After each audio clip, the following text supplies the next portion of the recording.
Hai, apa kabar? Semoga teman-teman semua dalam keadaan sehat, baik secara fisik dan juga mental. Hari ini adalah hari besar untuk aku, karena tepat 1 tahun yang lalu, aku memutuskan untuk memberanikan diri untuk bercerita ke publik tentang pengalaman hidupku sebagai penyintas gangguan kesehatan mental. Butuh melalui proses yang cukup panjang dan menggelisahkan, karena menurutku menjadi seseorang dengan gangguan mental di Indonesia adalah suatu tantangan besar. Karena seakan-akan memiliki kondisi mental yang kurang baik saja belum cukup, kami masih harus dihakimi banyak orang. Dibilang terlalu sensitif, dibilang caper, baperan, dibilang aneh, dan segala hal lainnya yang sebenarnya hanya mencerminkan ketidakpahaman sebagian besar masyarakat Indonesia terhadap hal yang masih seringkali dianggap tabu ini. Tanggal 19 Oktober tahun lalu, aku membuat sebuah seminar dan juga gerakan Let's End the Shame yang merupakan sebuah langkahku untuk turut berpartisipasi dalam membantu mematahkan stigma yang ada, di mana kami membahas pemahaman mendasar seputar kesehatan mental, karena menurutku yang paling sulit adalah kesadaran diri, diikuti dengan penerimaan diri. Setelah itu baru bisa perlahan menghilangkan rasa malu untuk mulai memelihara kesehatan mental. Memang gak mudah untuk membuat keputusan untuk psikolog atau psikiater. Karena menurutku manusia seringkali punya kecenderungan untuk jahat sama dirinya sendiri. Lebih sayang dan perhatian dengan orang lain, tapi ke diri sendiri kurang baik. Suka meremehkan masalah diri dalam hati dengan ngomong, udahlah, masalah sepele gini doang masa sedih. Kayak gini doang masa nangis, masa dipikirin terus. Tapi kalau ketika orang yang kamu cintai ada masalah atau tersakiti, kamu bisa menawarkan bantuan, masa ketika diri sendiri membutuhkan bantuan, kamu memilih untuk tutup mata? Aku rasa itu gak adil buat diri kamu. Jadi yuk, kita mulai belajar mencintai diri sendiri. Mulai dari berkenalan dengan diri sendiri, cari waktu untuk berdialog dengan diri, cari tahu apa sih yang bikin kamu senang, apa yang kamu gak suka, apa yang seringkali bikin kamu stres. Dicatat semua, jadi kamu bisa lebih memahami dirimu ketika perasaan-perasaan yang mengganggu datang. Kalian bisa cek highlights di Instagram aku untuk lihat apa aja menurut aku hal yang bisa kita lakukan untuk mulai menerapkan self-love dalam keseharian. Jangan malu untuk berubah dan berproses. Di tengah jalan pasti akan ada banyak yang meremehkan usaha kita untuk menjadi pribadi yang lebih baik. Cuma bukan berarti kamu harus patah semangat.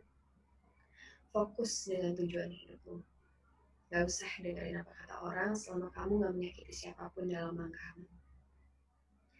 Seperti contohnya dari aku, setelah aku open up tentang kondisi kesehatan mental, ternyata banyak sekali yang berkomentar negatif. Bilang aku caper, udah gak laku lagi, makanya bikin sensasi, pura-pura gila. Di situ aku bukan sedih karena omongan mereka, tapi sedih karena kesehatan mental masih sangat disepelekan banyak masyarakat Indonesia. Masih banyak yang gak sadar bahwa yang mereka lakukan sifatnya bullying, yang tanpa mereka sadari, segala komentar negatif yang mereka sampaikan hanyalah proyeksi dari ketidaknyamanan mereka dengan dirinya sendiri. Itu lingkaran yang luar biasa mematikan menurutku. Dari kurangnya self-love, kemudian dengan mereka sadari atau mereka tanpa sadari jadi ada rasa benci terhadap diri sendiri, kemudian menjadi mudah iri terhadap orang lain, yang lama-kelamaan terbentuk menjadi rasa amarah yang kemudian dilontarkanlah ke orang lain. Jadi menurut aku jangan sedih atau stres kalau kamu dibully. Karena orang yang membuli kamu bukan mendefinisikan kamu. Mereka hanya memproyeksikan masalah yang ada di dalam diri mereka sendiri. Sering banget orang bilang ke aku waktu aku lagi berisi lah pada saat itu, gendut banget sih lo kayak sapi. Kenapa mereka bisa melontarkan kalimat tersebut? Karena kalau mereka yang ada di posisi aku, mereka gak bisa terima kenyataan tersebut. Karena apa? Karena mereka belum berdamai dengan kekurangan dirinya. Seseorang yang memiliki self-acceptance tidak akan pernah merendahkan orang lain. Seseorang dengan self-acceptance tidak akan pernah bilang ke seseorang, ih, pede banget sih lo bentuknya kayak gitu, pakai baju kayak gitu.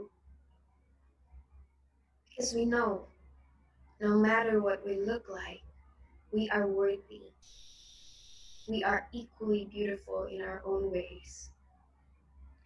So let's start from within. Mulai dari diri sendiri. Mulai dari hal kecil. Contohnya nih, kita para perempuan pasti sering banget bilang ke teman, cantik banget deh lo, atau you deserve better. Tapi kalau sama diri sendiri, aduh, aku tuh jelek banget. Aduh, hidung gue gede banget. Aduh, coba gue gini, coba gue gitu. Stop. Berhenti merendahkan diri sendiri. Mulailah memberikan afirmasi ke diri setiap harinya. I am enough. I am worthy. Afirmasi itu penting sekali dilakukan setiap harinya. Kalian akan kaget banget ketika sadar seberapa luar biasa kekuatan alam bawah sadar kita. Alam bawah sadar kita itu menyerap semua kalimat yang kita ucapkan loh. Jadi hati-hati dalam berdialog dengan diri sendiri. Duh, gue tuh emang males. Gue tuh emang kayak gini loh, gak bisa diubah lagi. Kalian, kita semua adalah hasil dari apa yang kita ucapkan dan yakini. Jadi mulailah berbaik hati kepada diri sendiri.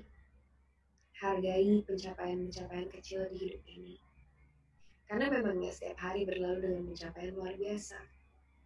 So don't be so hard on yourself. Jadi self-love adalah nomor satu menurutku untuk memiliki jiwa yang tenang dalam menjalani kehidupan. Bergandengan tangan dengan self-acceptance. Karena dengan begitu kita bisa menjadi pribadi yang lebih ikhlas terhadap kehidupan. Memang gak mudah untuk mencapai titik tersebut. Dan ketika udah sampai pun bukan berarti kita gak akan belok-belok lagi habis itu nyasar. But it's okay not to be okay. It's okay to be lost every once in a while. Kamu gak sendirian. Kita semua punya struggle yang sulit untuk diajak berdamai. Again, it's okay not to be okay. Take a step back. Cari waktu untuk menyendiri, untuk refleksi diri kembali. Apa sih tujuan hidup kita?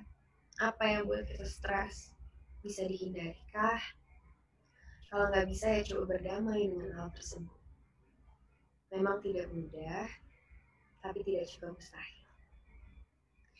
Salah satu hal yang sangat membantu menurut aku adalah journaling.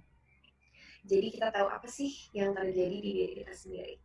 Karena nggak mungkin orang tiba-tiba nangis karena hal kecil. Pernah nggak sih marah besar atau kesel sampai nangis karena hal konyol yang bikin kita sendiri pun bingung kenapa sampai kayak gini perkara hal kecil gitu. Itu adalah emotional build up. Bom berisi emosi yang terpendam. Nunggu waktu untuk meledak. Karena kita kurang terkoneksi dengan diri kita sendiri. Coba deh, mulai dari setiap malam sebelum tidur dicatat. Hari ini apa aja perasaan yang kamu rasakan? Apa penyebabnya? Gimana reaksi kamu? Apa tanggapan kamu mengenai hari itu? Jadikan itu rutinitas baru. Jadi kita lebih kenal dengan diri sendiri. Nanti seiring jalannya waktu, kita juga jadi lebih present dalam keseharian. Jadi lebih sadar, oh ini nih yang gue suka. Atau ini nih yang sering bikin gue bete. Yang suka bikin gue stres. Jadi lebih bisa cari solusi dengan sadar dan membuat keputusan dengan kepala dingin. Apalagi di tengah pandemi seperti ini ya, banyak orang yang bingung kenapa ya tiba-tiba stres banget.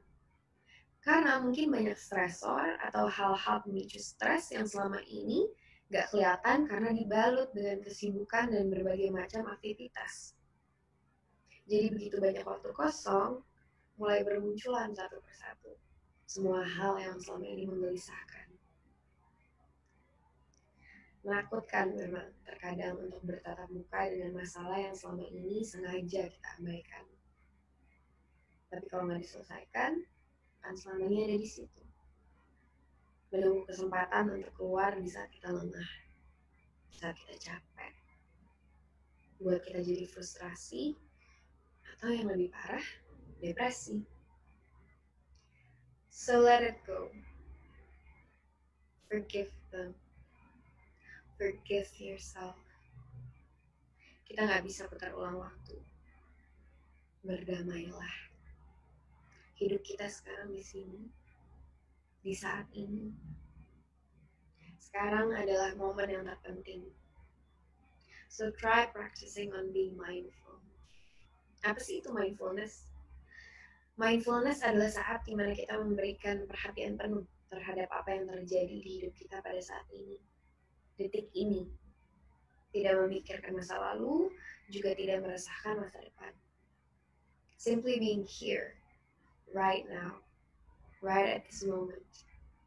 Seperti sekarang lagi melihat dan mendengar aku ngomong, lihat dan dengarkan aku ngomong. Tanpa mikirin, aduh abis ini gue harus ini, harus itu. Aduh kemarin harusnya pasti A ngomong ini, gue malas itu. Melatih mindfulness termudah yang bisa kita coba menurut aku adalah ketika kita sedang makan. Jangan pikirkan apapun.